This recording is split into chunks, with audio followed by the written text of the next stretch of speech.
Carole King wrote that song a while ago, huh? You would think we would know better. You would think we would have learned something. And yet I look at the world today and I just see even more polarization, not less. I see more resistance, not less. So we're in week 4 of Adam Grant's Think Again. And what we're going to be talking about today is bitter rivals.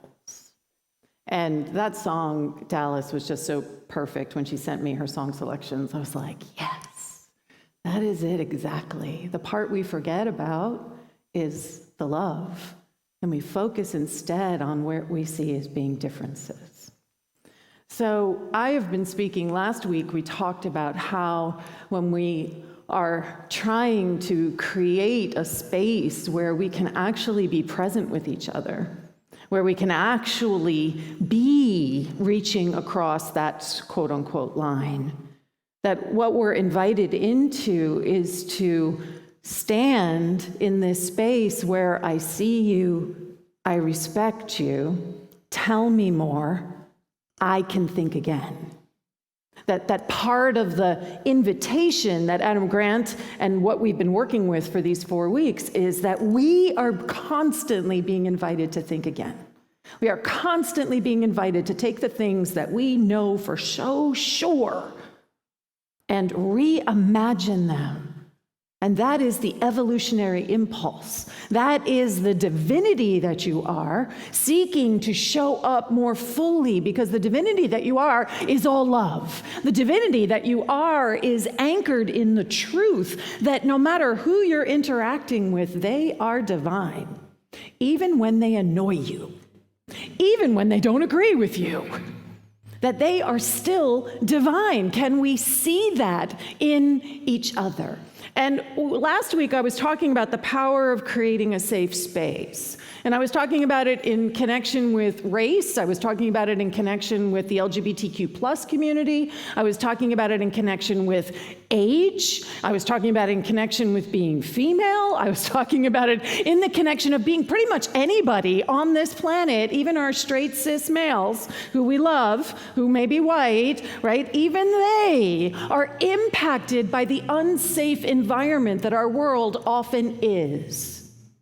And so it's something that invites all of us to show up more fully, because what we believe in unity is that if I make the space within myself, I am simultaneously, it's not a ripple, you guys, it doesn't take any time to go somewhere, I am simultaneously creating space for everyone on this planet.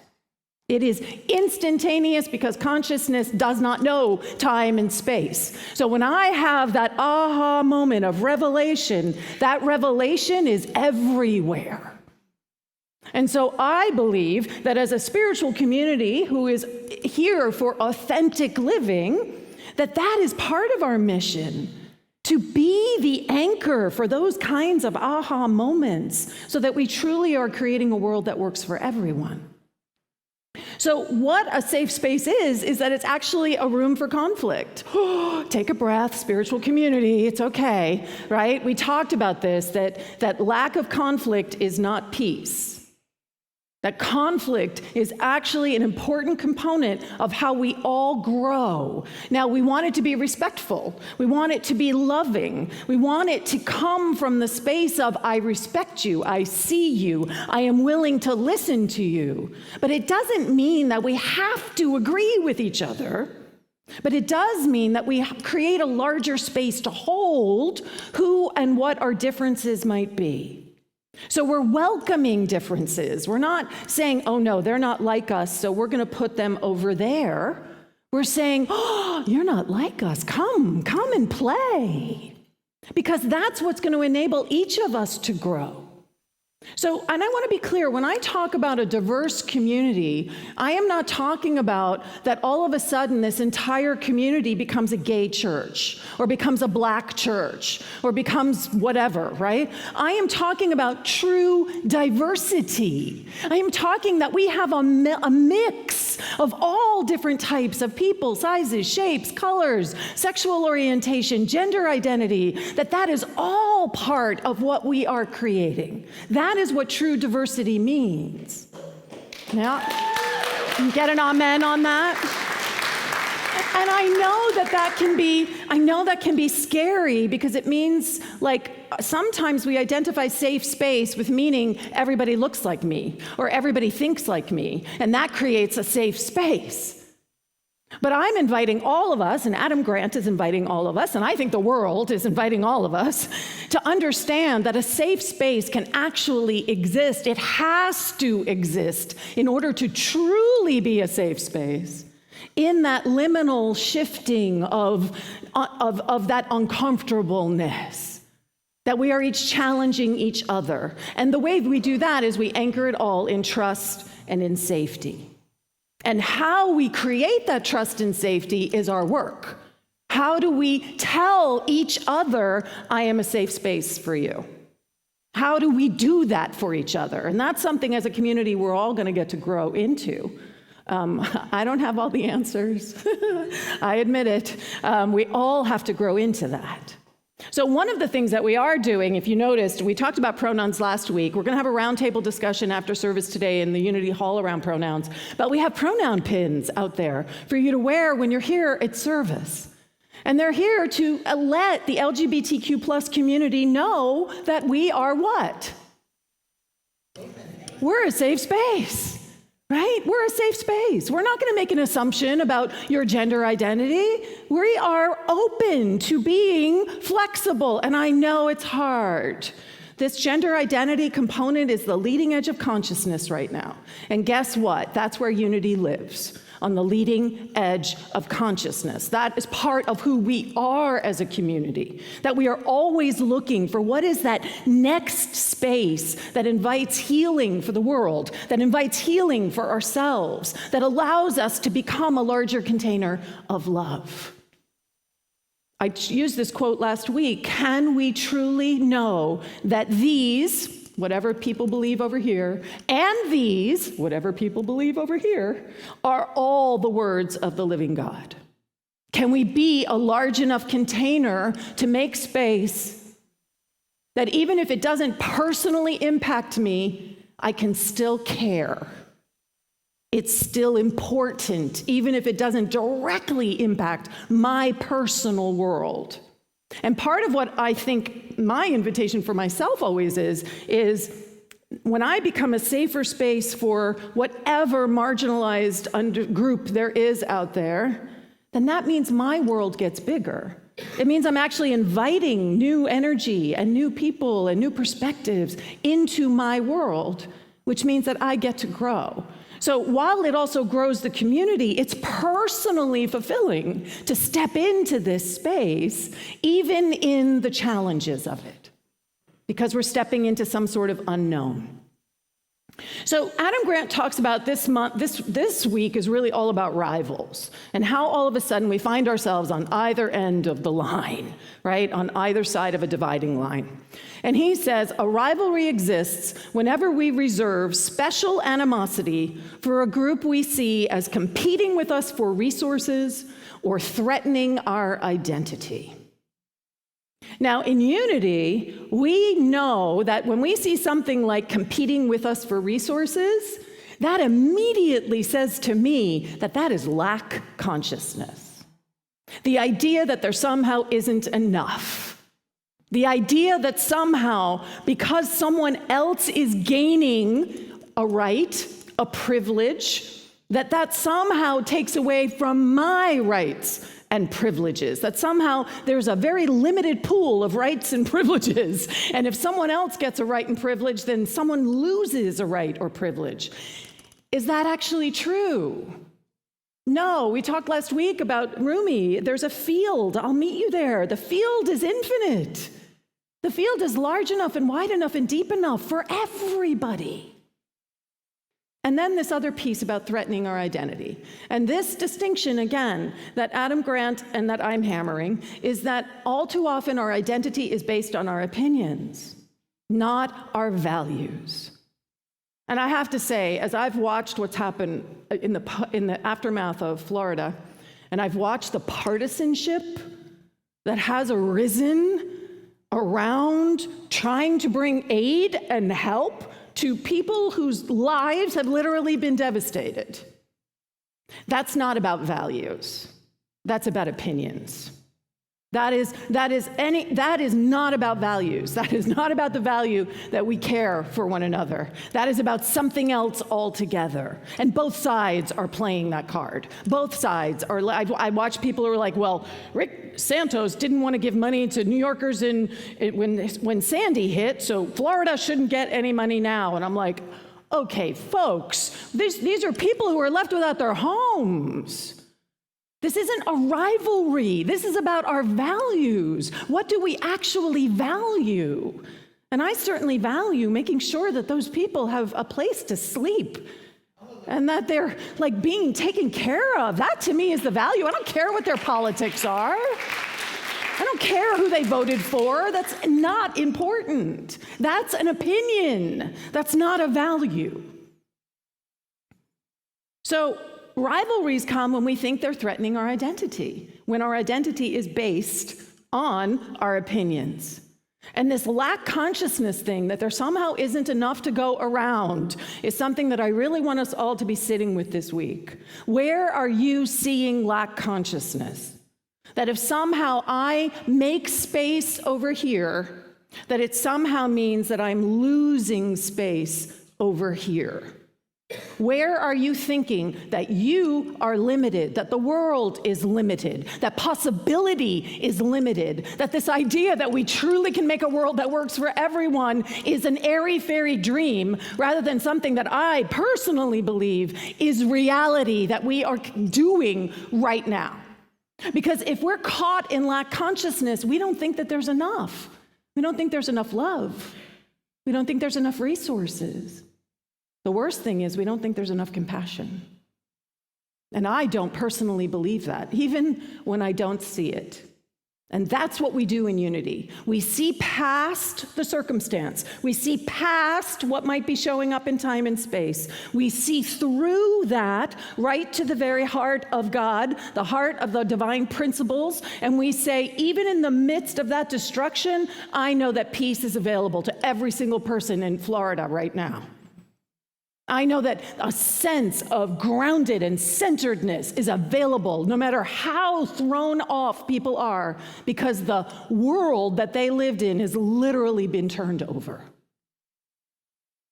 So this cracked me up, because we take our rivalry so seriously.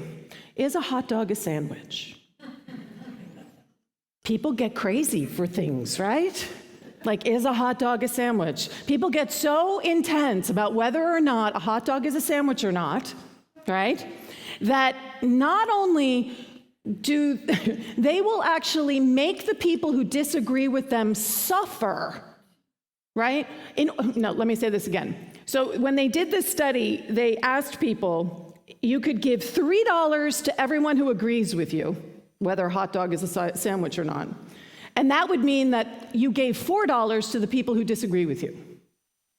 Or you could give $2 to everyone who agreed with you and only give $1 to everyone who disagreed with you.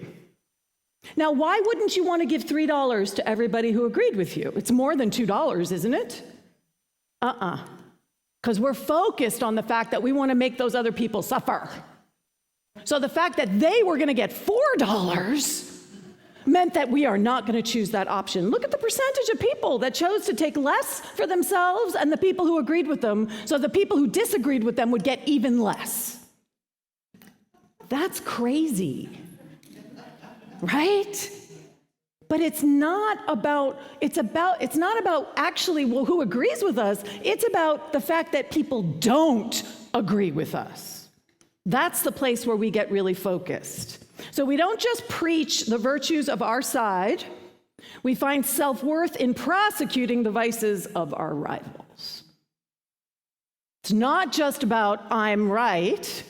It's also about you are wrong. And I actually feel like I am a better human because I know you are wrong. And when we live from that space, it's almost impossible for us to find common ground, because we are focused on I'm right, you're wrong, and my identity is wrapped up in how wrong you are. So I will never be able to see that you're not maybe as wrong as I thought, because that means that I'm not as good as I thought I was. It means my value isn't as much. That humans were crazy sometimes, right?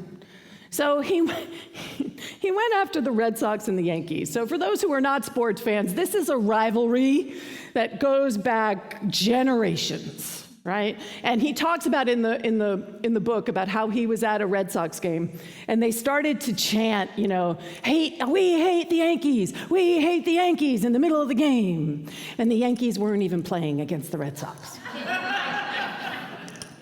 Right? The rivalry is so intense that it doesn't matter whether the Yankees are actually the team on the field. And he said it spread through the entire stadium, and everybody was chanting it because that rivalry is so deeply, deeply embedded. Now, this is a wordle of why Red Sox fans hate the Yankee fans, right? And we can see words like obnoxious, loud, arrogant, aggressive, angry, annoying. Now, this is why Yankee fans hate the Red Sox. What do we see? Obnoxious, rowdy, angry, arrogant.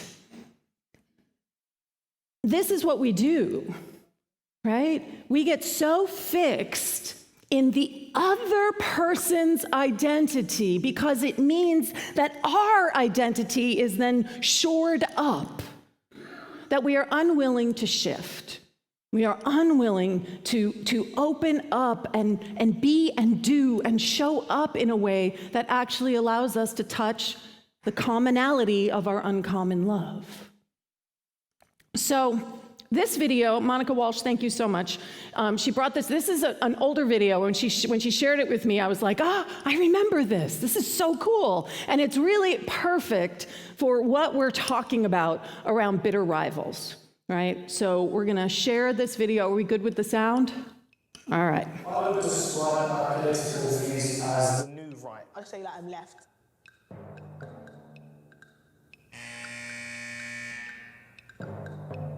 Feminism today is man-hating. I would describe myself as a feminist, 100%.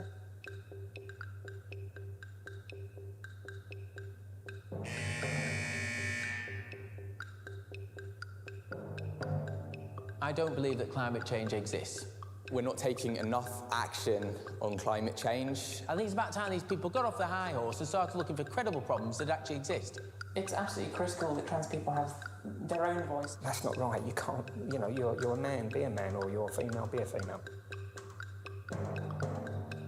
Women do need to remember that we need you to have our children. Could I be friends with someone that says a woman's place is in the home? Right, okay, well, I'm an expert at flat packs. If you have any trouble, just watch me. So it looks like I've got your instructions here. I think so. Let me help you. It's not just that bit there.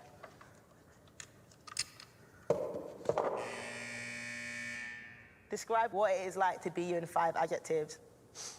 Okay, frustrating. Dedicated. Opinionated. Lucky. Ambitious. Offensive. Solemn. I have ups and downs. Strong. I want to say attacked, misunderstood. Name 3 things you and I have in common. We're both male, we're both confident, and we're both loudly spoken. We know each other better than people who've known each other for 10 minutes should. You seem quite ambitious and positive, and you've got this really, got a glow. Do you know what I'm saying? Your aura's pretty cool. I'm sensing, are you former military or something? People have said that, but there is no history. So are you then ex-military? Yeah. If you're ex-military, I'm very proud of you already. Well, So I grew up in a bit of a rough state. I've experienced homelessness. I've known what it's like to have absolutely nothing. Yeah. So yeah, I'm definitely most grateful just for life. We've only just met, but I think you're the sort of person that would listen to me and we'd have a discussion rather than argue. Yeah, you could hang out with, man. let's go. My chance. Goodness sake. You're right, mate. Fitter than I look. Perfecto. Oh, yeah. There you go. So basically, I think we just built a bar. Yeah. Okay. Here, each take a bottle and place it on its corresponding markings on the bar. Attention, please now stand to watch a short film. Feminism today is definitely an excuse for misandry, man-hating. If somebody said to me that climate change is destroying the world, then I'd say that is total piffle. So transgender, it is very odd. We're not set up to understand or see things like that. I am a daughter, a wife. I am transgender. I feel like the battle for feminism definitely isn't done. The fight is never going to be over, if I'm honest with you. You now have a choice. You may go, or you can stay and discuss your differences over a beer.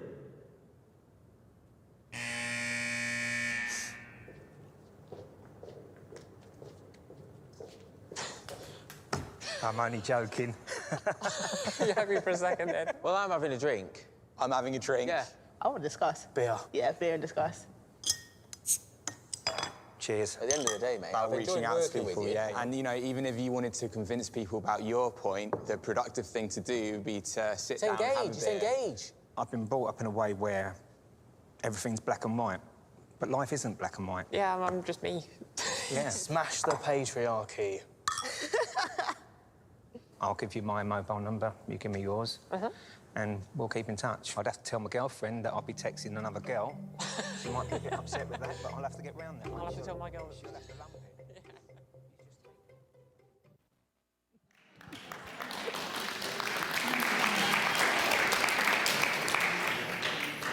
So, yeah, okay, it's a beer commercial, but it's a really good beer commercial, right? This is what Daryl Davis did, right? And we're going to read about Daryl Davis this week, black musician who ended up having a beer and a drink with a member of the Ku Klux Klan. And in that conversation, as like the guy said to him, you know, I'm a member of the Klan, and so Daryl had this question in his mind since he was a young kid and he first got exposed to the hate that is racism. And so he said to him, you know, I really want to understand, why do you hate me when you don't even know me? And they ended up having a conversation. And they ended up exchanging phone numbers. And every time Daryl would come into town to play, this guy would come, and he ends up leaving the Klan. And not only does he end up leaving the Klan, but he brings other people with him, and they end up leaving the Klan. And Daryl has now made this sort of, it's part of his life's work. Over 200 members of the Klan have left the Klan because of his interactions with them. Because he was willing to be truly present with them. He was respectful with them. He was curious with them. He was willing to listen. And in that process, I know that, yes, we see like, oh, you know, the white supremacist sees the light. But Daryl has been changed as well.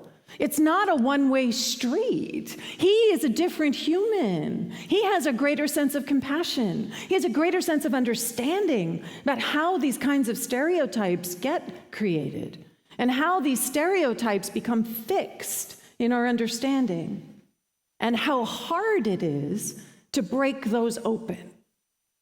So part of what the invitation is this week with the work that we're going to be looking at, besides this idea of, you know, how do we show up like Daryl Davis, right? I mean, that's the call, right? How do we be that open? How do we be that present when someone is directing animosity at an identity that is rooted in sort of like nothing we can do about it? It's who we are authentically. And it really comes down to deep listening. And that's really what we see in that commercial. So the setup gave those folks an opportunity to listen deeply to each other before they knew these things that put them on opposite sides of each other. And creating a sense of connection. And the commercials put together really well. They do things together. They don't just sit and talk. They're building things together. They're forced to interact in a task. I mean, this was part of last week's reading, right? The difference between task conflict and relational conflict, and how we often conflate the two of them. And so because they're involved in a task, it creates a sense of connection. And in that sense of connection, they're not looking for where they don't agree. They are looking for the places of commonality. And because of that, they are then able to bridge some pretty intense, differences. If they had come in just at the beginning with that perspective about each other, we would not have ended up where we end up in this. So deep listening means letting go of what you know, really letting it go. Trusting your own values, trusting you don't have to push those values on other people, trusting that those values are going to guide you. And we here in Unity, our values are always our absolute principles of love and joy and grace and faith and life. Those are our values. And then it also means that we are willing to create a space for something else to happen, that we're willing to be surprised. You can bet that those folks did not imagine that they were going to make friends with somebody who had said the exact opposite of something that was very important to them, right? That they were actually going to truly make a deep, deep connection. And that's because they were open to possibility. They had no idea why they were there, and because they had no idea why they were there, they had no agenda ahead of time. So can you begin to step into your world with the willingness to deeply listen, right? To deeply listen, not only to others, but also to yourself. Because all of this is about ultimately living the most authentic life you can. That's what we believe in Unity, that we are here to strip away the masks. We're here to strip away the should-haves and ought-tos. We're here to show up as our most authentic, radiant, divine, uniquely expressed being that we are in time and in space. And there is so much freedom on the other side of that. You could see it in them, yeah? There's so much freedom when we actually can show up as our most authentic self, and we are with others who are willing to embrace and see, even if they don't understand it, our most authentic self. That's the place, the bridge, that we are all always being invited into, because that is how we create the safe space that has room for conflict, that welcomes differences, that is anchored in trust and safety, is by being willing to deeply listen past that ego. We love our ego. We don't want to make the ego evil, but the ego makes a lot of decisions for us that are based on a very narrow understanding of what is possible. And if we actually open up and place our trust and our faith in the very truth of who we are, I am, you are, that person is divine. Are you willing to see it? Are you willing to lean into that? You don't have to like them. The invitation is to love them. To love them, to make space, like that deep, deep, absolute love. So, our affirmations for today is I am willing to make room for conflict. I welcome differences. I anchor myself in trust and safety.